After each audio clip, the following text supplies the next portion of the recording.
Dans Luc 5, du verset 17 à 26, on voit comment des hommes ont fait une ouverture au niveau du toit d'une maison dans laquelle le Seigneur Jésus enseignait un jour. Ils ont fait descendre à partir de cette ouverture un paralytique afin qu'il fût sous les regards du Seigneur. Et le Seigneur Jésus, ayant vu leur foi, dit au paralytique, tes péchés te sont pardonnés. Et par la suite, il lui a dit, lève-toi, prends ton lit et va dans ta maison. Et le Seigneur Jésus, en fait, ce qu'il a fait ce jour-là, Jacques le confirme dans son épître, dans Jacques 5, du verset 14 à 15, où il dit, quelqu'un parmi vous est-il malade, qu'il appelle les anciens d'église, qui loindront d'huile, qui prieront pour lui, loindront d'huile au nom du Seigneur. La prière de la foi sauvera le malade, et s'il a commis des péchés, ils lui seront pardonnés. On voit ainsi que dans la guérison miraculeuse, en fait, il y a au préalable le pardon de Dieu. Voilà, cela a été déjà annoncé d'avance par David dans le psaume 103 du verset 1 à 3 quand il dit à son âme de bénir l'Éternel et de n'oublier aucun de ses bienfaits. Il dit entre autres, c'est lui qui pardonne toutes tes iniquités, qui guérit toutes tes maladies. Vous voyez un peu.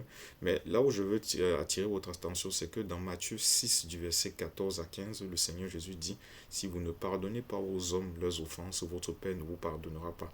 Si vous pardonnez aux hommes leurs offenses, vous aussi vous serez pardonnés par le Père. Je paraphrase.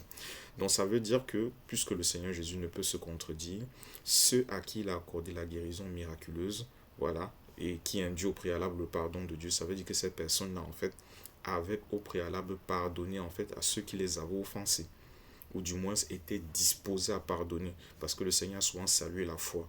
Or, la foi, il est dit qu'elle est agissante par l'amour de Dieu, selon Galates 5 au verset 6. Vous voyez un peu. Donc ça veut dire que ces personnes-là, en fait, avaient pardonné ou étaient disposés à pardonner selon le Seigneur. Vous voyez un peu. Et ce qui est frappant, c'est que ces personnes étaient encore sous la loi. Vous voyez un peu, puisque Jésus n'était pas encore crucifié, ni ressuscité, encore moins monté vers le Père. Mais cependant, elles réussissaient par la foi, ce que nous qui disons être dans la nouvelle alliance en Jésus-Christ, parfois nous n'arrivons même pas à le faire. Pourtant, Romains 5, verset 5 dit que l'amour de Dieu est répandu dans le cœur de ceux qui sont nés de nouveau. Vous voyez un peu, par le Saint-Esprit, c'est le Saint-Esprit qui répand cet amour-là. Mais nous refusons très souvent l'expression de cet amour de Dieu en érigeant des forteresses de rancœur, de ressentiment, d'amertume, d'aigreur en fait. Mais nous devons savoir que si nous ne pardonnons pas, le Saint-Esprit va se retenir.